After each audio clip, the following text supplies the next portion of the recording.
चलिए सर आगे बढ़ता है। तो हमने सब्सक्रिप्शन इनकम को completely with practice questions cover किया। इसके बाद फिर हम अदर टाइप्स ऑफ इनकम पे आते हैं कि एनपीओ की। इसके अलावा जो मेजर इनकम एनपीओ की हो सकती है वो हो सकती है लाइफ टाइम मेंबरशिप।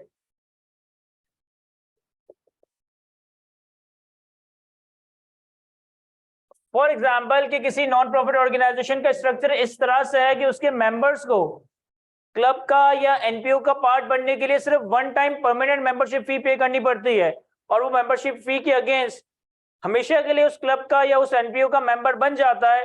तो ये मोर और लेस सब्सक्रिप्शन फी या मेंबरशिप फी ही है। बस ये आपकी एक तरह से परपेचुअल मेंबरशिप फी है जो कि परमानेंट है हमेशा तक के लिए। अब अगर लाइफ टाइम मेंबरशिप फी है तो इसको नॉन प्रॉफिट ऑर्गेनाइजेशन के फाइनेंशियल स्टेटमेंट्स में किस तरह से अकाउंट फॉर किया जाता है, इसके तीन डिफरेंट मेथड्स हैं। और आपको सवाल में डायरेक्टली या इनडायरेक्टली ये बताया होगा कि हमने लाइफ टाइम मेंबरशिप फी को किस तरह से अकाउंट फॉर करना है। और अगर इनकेस बताया ही नहीं है तो हम किसी भी एक मेथड के तहत इसको अकाउंट फॉर कर सकते हैं। सर मेथड 1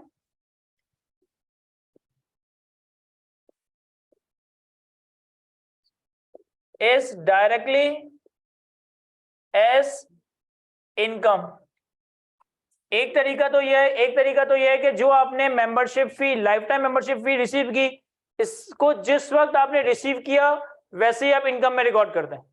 जिस वक्त आपने life time membership fee receive की इसको डे 1 पे ही सारा का सारा इनकम में रिकॉर्ड करते हैं। तो इस केस में सिंपली एंट्री क्या बन रही होगी, cash debit life time membership fee income and expenditure account में क्रेडिट। एक सिंपल मेथड तो ये कि जो भी आपने life time membership fee receive की उसे डे 1 पे ही, जिस दिन आपने रिसीव की उसके डे 1 पे ही इनकम के तौर पे रिकॉग्नाइज कर सकते हैं।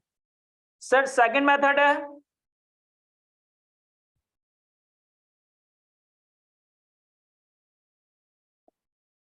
As deferred income.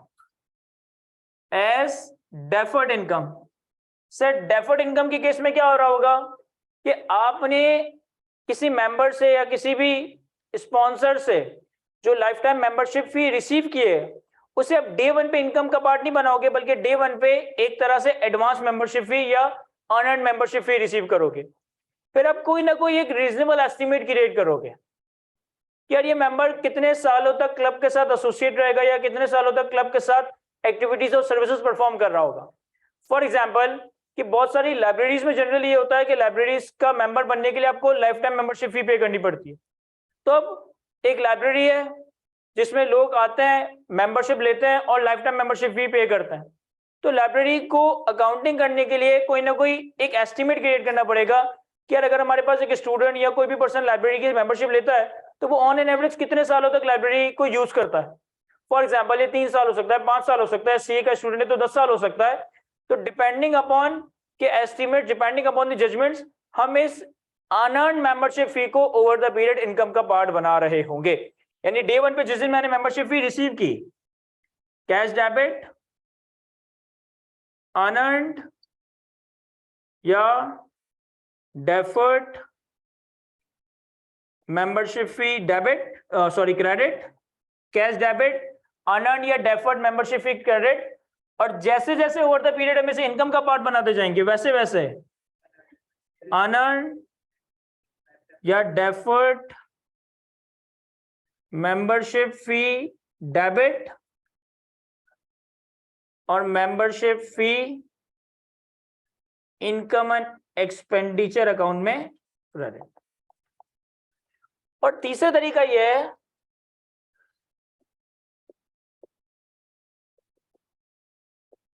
Directly into funds, कि अगर कोई मेंबरशिप लाइफ टाइम मेंबरशिप है या परमानेंट मेंबरशिप फी है तो आप इसे इनकम एंड एक्सपेंडिचर में रिकॉर्ड ना करो बल्कि फंड्स में डायरेक्टली रिकॉर्ड कर लो। देखो अगर मैं एक permanent membership fee life time membership को इनकम एंड एक्सपेंडिचर में डे 1 पे इनकम या over the period income record कर रहा हूं ना, तो ये इनकम एंड एक्सपेंडिचर का पार्ट बनने के बाद अल्टीमेटली जाएगा तो फंड्स में ही, लेकिन एक और तरीका यह है कि मैं इसको इनकम एंड एक्सपेंडिचर का दरवाजा ही ना दिखाऊं, मैं डायरेक्टली इसे फंड के कमरे में लेके चला जाऊं।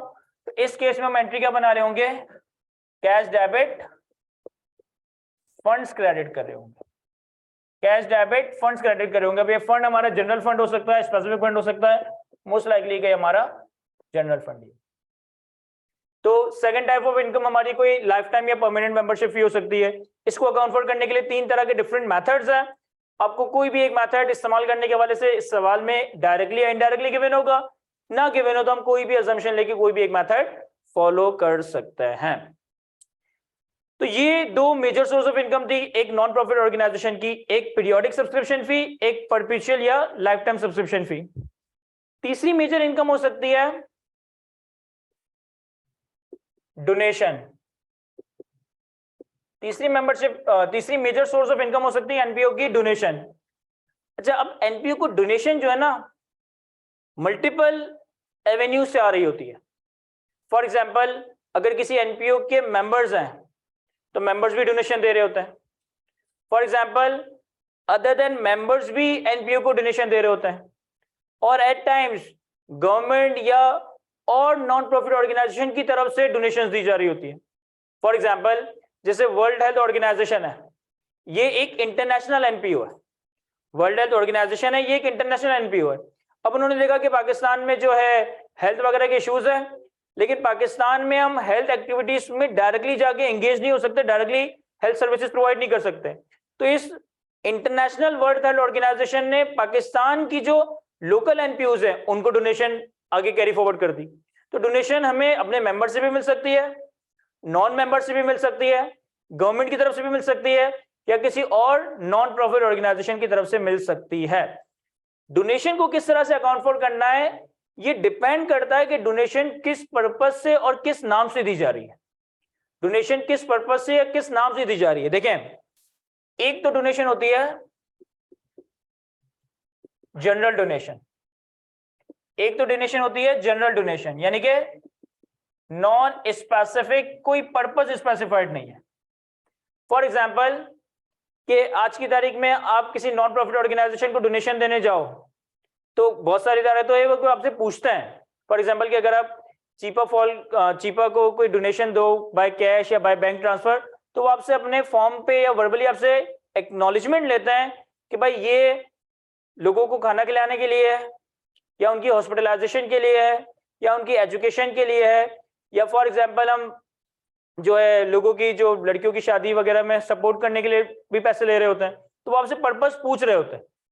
तो अगर आप ये कह देते हो रैंडमली कि यार आपको जिस जगह पे जरूरत है आप उस जगह पे इस डोनेशन को एक्सपेंस या यूज कर सकते हो, तो ये एक तरीके से नॉन स्पेसिफिक या जनरल डोनेशन हो जाए। अब नॉन स्पेसिफिक या जनरल डोनेशन की सिंपल ट्रीटमेंट क्या होगी कि आपके पास कैश डेबिट और donation credit income and expenditure account. Non specific या जनरल डोनेशन को आप इनकम एंड एक्सपेंडिचर अकाउंट में प्रेजेंट कर रहे होंगे, लेकिन इसके अलावा डोनेशन स्पेसिफिक भी हो सकती है। अब स्पेसिफिक डोनेशन इटसेल्फ दो तरह की होती है। One is for specific fund and second is for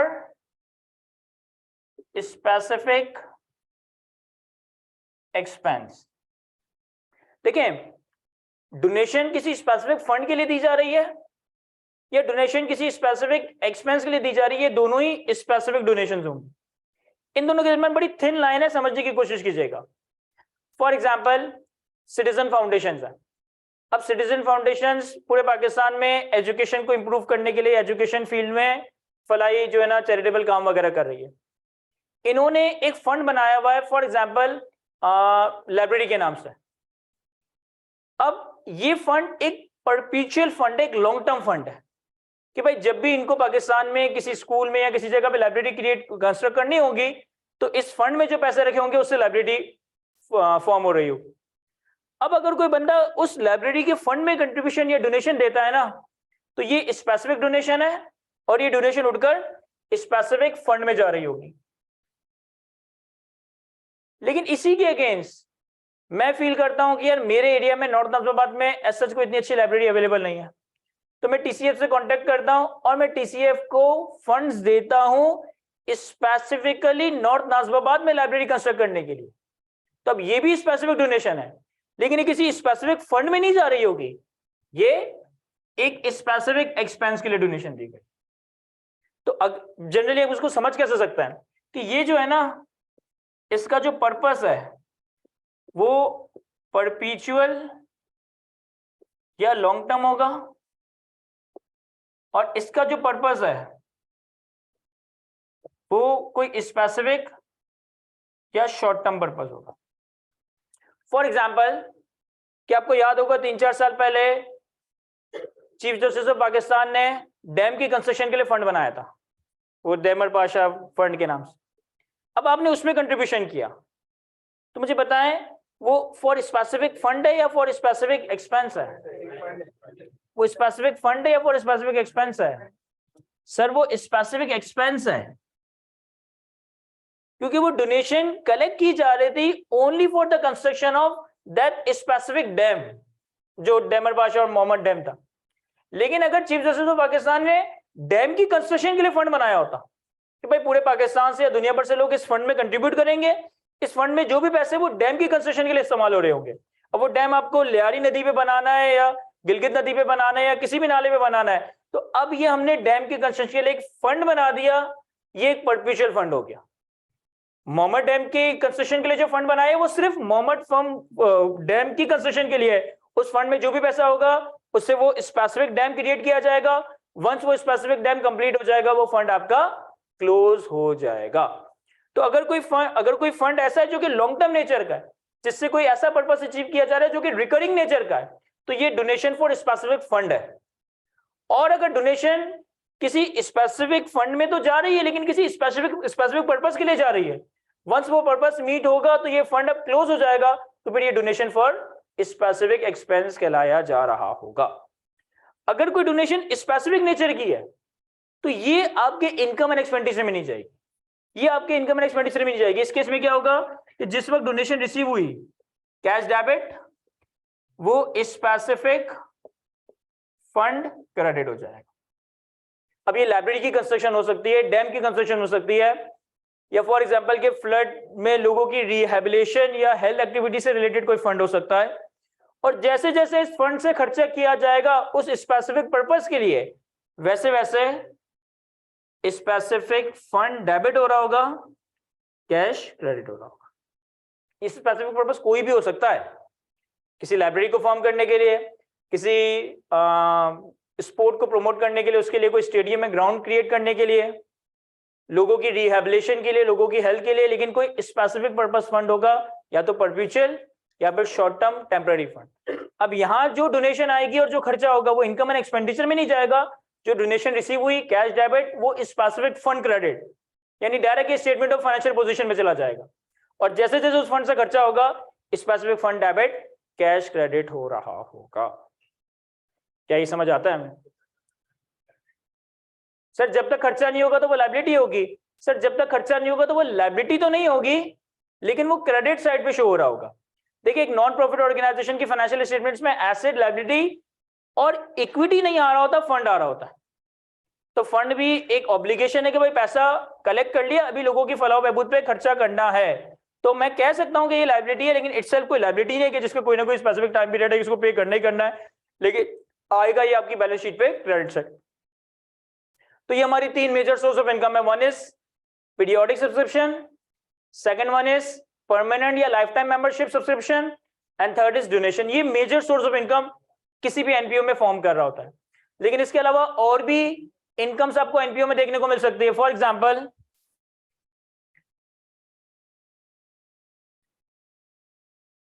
income from trading activities, income from trading activities. अब इनकम फ्रॉम ट्रेडिंग एक्टिविटीज में भी बेतहाशा चीजें आ सकती है। एग्जाम्पल क्या क्या हो सकती है भाई? फॉर एग्जाम्पल कि अगर एक लाइब्रेरी है तो लाइब्रेरी के पास कोई टी शॉप, कोई टक शॉप या कोई कैंटीन है, वहां पे चीजें सेल हो रही है। तो ये उस लाइब्रेरी से कनेक्टेड एक टक शॉप या टी शॉप या कैंटीन है जहां से ट्रेडिंग या कमर्शियल एक्टिविटी कंडक्ट की जा रही है। अगेन जो इस ट्रेडिंग एक्टिविटी या कमर्शियल एक्टिविटी से प्रॉफिट आएगा ना, वो मेंबर्स को डिस्ट्रीब्यूट नहीं होगा, बल्कि वो एनपीयू में ही जाएगा एनपीयू के ओवरऑल ऑब्जेक्टिव्स को अचीव करने के लिए। इसी तरीके से कोई स्पोर्ट्स क्लब है, तो स्पोर्ट्स क्लब में हमने दुकान बना दी जो कि स्पोर्ट गुड्स वगैरह सेल करती है। या फॉर एग्जांपल कोई नॉन प्रॉफिट ऑर्गेनाइजेशन है जहां पे इन्होंने क्या कहते हैं अनाथ बच्चों की किफायत के लिए एक बिल्डिंग बनाई हुई है। अब बिल्डिंग के नीचे जगह खाली थी तो हमने कुछ दुकानें रेंट पे दे दी वहां से। तो ये सारी जो इनकम है सॉर्ट ऑफ ये हमारी ट्रेडिंग एक्टिविटीज या कमर्शियल एक्टिविटीज से पर्टेनिंग इनकम कहलाई जा रही होगी।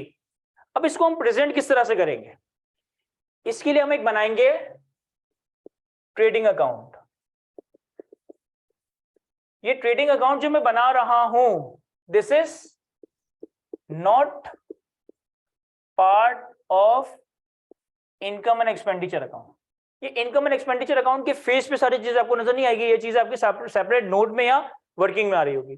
जिस तरह से आप एक नॉर्मल पी&एल बनाते हो, sales less cost of sales. Cost of sales कैसे कैलकुलेट होता है? Opening inventory, purchases less closing inventory.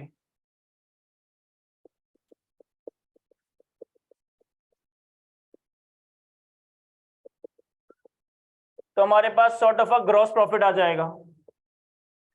इस ग्रॉस प्रॉफिट से आप माइनस करोगे लेस अदर ट्रेडिंग एक्सपेंसेस, तो आपके पास कोई नेट इनकम या नेट प्रॉफिट आ रहा होगा। अब ये जो नेट इनकम या नेट प्रॉफिट है ना, ये एक लाइन आइटम सिर्फ आपके इनकम एंड एक्सपेंडिचर अकाउंट में जा रहा होगा। मैं ट्रेडिंग या कमर्शियल एक्टिविटीज का पूरा पी&एल अपने इनकम एंड एक्सपेंडिचर में नहीं दिखाऊंगा, मैं इसे सेपरेट वर्किंग में या सेपरेट नोट में बना रहा हूँ जिसमें एक नॉर्मल पी&एल की तरह चीजें आ रही होंगी। भाई फॉर एग्जांपल कि हमारे पास एक लाइब्रेरी है, तो हमने एक कैंटीन उसके साथ ओपन कर ली, और कैंटीन में हम जो भी टक शॉप या टी शॉप की चीजें हैं वो सारी चीजें सेल करते हैं।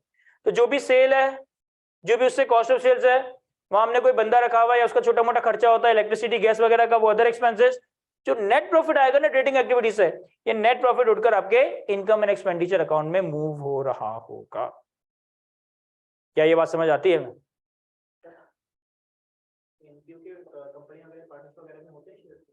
सर एनपीयू के किसी कंपनी में शेयर्स वगैरह हो सकता है, यस। अगर एक एनपीयू चाहे तो वो भी इन्वेस्टमेंट्स कर सकती है। फॉर एग्जांपल शायद आपको डैम फंड के बारे में मालूम हो, वो जब तक डैम की कंस्ट्रक्शन स्टार्ट नहीं हुई या खर्चा हुआ नहीं है ना, तो वो सारे फंड्स गवर्नमेंट की सिक्योरिटीज में इन्वेस्ट कर दिएगा। तो फंड्स को अनयूटिलाइज रखना तो उसकी वैल्यू लूज करने वाली बात है ना। तो फंड्स एनपीओ अपने अनयूज नहीं रहने देती, उसे भी कहीं ना कहीं इन्वेस्ट करके उस पर भी इनकम कमा रही होती है, वो भी आएगा आगे। और क्या इनकम हो सकती है सर? इसी तरीके से कोई इवेंट बेस्ड इनकम हो सकती है। फॉर एग्जाम्पल एक स्पोर्ट्स का एनपीओ है, तो इन्होंने कोई मैच वगैरह कंडक्ट करवा ली है, या कोई एजुकेशन से रिलेटेड एनपीओ है, तो इन्होंने कोई क्विज कंपटीशन या इस तरह कोई कंपटीशन करवा लिया और एक वन ऑफ इवेंट करवाया। अब इन इवेंट से भी इनकम जनरेट हो रही होती है। कैसे? फॉर एग्जांपल कि एक स्पोर्ट्स क्लब है, सही है, इसने एक इवेंट करवाया कि इसने सीए के सारे कॉलेजेस के मैचेस कंडक्ट करवाए। तब सीए के सारे कॉलेजेस में मैचेस कंडक्ट करवा के इनकम कहां से आ रही होगी? सर इनकम मेरे ख्याल है सेल ऑफ टिकट से आ रही होगी। जो लोग वो मैच देखने आएंगे फॉरेक, उनकी टिकट से फीस आ रही होगी, और जो पार्टिसिपेटिंग टीम्स हैं उनसे फीस आ रही होगी। अब ऑब्वियसली इवेंट भी अगर हम कंडक्ट करवा रहे हैं और इवेंट से कुछ रिकवरी वगैरह कर रहे हैं, तो इवेंट से रिलेटेड भी हमारे एक्सपेंसेस हो रहे होते हैं। हाँ, स्पॉन्सर्स भी आ सकते हैं, बिल्कुल सही। इसमें हमें मैचेस में स्पॉन्सरशिप्स मार्केटिंग वगैरह के लिए लोग अप्रोच कर सकते हैं। अब जो भी इससे रिलेटेड खर्चे हैं सर इससे रिलेटेड खर्चे कौन से हो सकते हैं? सर आपने ग्राउंड बुक करवाया, आपने स्पोर्ट्स का वो इक्विपमेंट वगैरह खरीदा, आपने एक एम्पायर बुक करवाया और कुछ छोटे मोटे खर्चे वगैरह किए, वाटर बॉटल्स या रिफ्रेशमेंट वगैरह कंडक्ट करवाई, जो अगेन यहाँ पे नेट प्रॉफिट आएगा ना, ये नेट प्रॉफिट आपका इनकम एंड एक्सपेंडिचर अकाउंट में जा रहा होगा। ये नेट प्रॉफिट आपका इनकम एंड एक्सपेंडिचर अकाउंट में जा रहा है। और इसी तरह से एक और लास्ट इनकम हो सकती है इंटरेस्ट इनकम या इन्वेस्टमेंट इनकम। जैसे अभी किसी थोड़ी देर पहले एक स्टूडेंट ने सवाल पूछा कि क्या एक एनपीयू किसी कंपनी के शेयर्स खरीद सकती है? यस, एनपीयू के पास अगर फंड्स अनयूटिलाइज रखे हुए हैं फिलहाल, तो वो एनपीयू बैंक में डिपॉजिट करवा के उस पर सूद कमा सकती है, कोई डिफरेंट इन्वेस्टमेंट्स करके उससे इन्वेस्टमेंट इनकम कमा सकती है, डिफरेंट प्रॉपर्टीज में इन्वेस्ट करके उससे कैपिटल गेन या रेंटल इनकम कमा सकती है। तो इन सारी चीजों का मोर और लेस इन्वेस्टमेंट इनकम या इंटरेस्ट इनकम का नाम दे रहे होंगे, और जो भी इन्वेस्टमेंट इनकम या इंटरेस्ट इनकम आ रही होगी इसे भी हम अपने इनकम एंड एक्सपेंडिचर अकाउंट में ही लेकर जा रहे होंगे। क्या ये बातें समझ आती है हमें? तो ये हमारे पास एक ओवरऑल कंक्लूजन था सारी डिफरेंट तरह की इनकम्स के हवाले से। मेजर तो मेरे ख्याल है 3 सोर्स ऑफ इनकम है जो कि हर एनपीयू में प्रैक्टिकली होता ही है। सब्सक्रिप्शन, आधे पीरियोडिक और परमानेंट, डोनेशन। इसके अलावा कोई ट्रेडिंग एक्टिविटी से इनकम आ सकती है, किसी इवेंट से इनकम आ सकती है, किसी जगह से रेंटल इनकम, इन्वेस्टमेंट इनकम या इंटरेस्ट इनकम्स वगैरह जनरेट हो सकती है। कॉपी करें इससे तो फिर हम आगे बढ़ते हैं।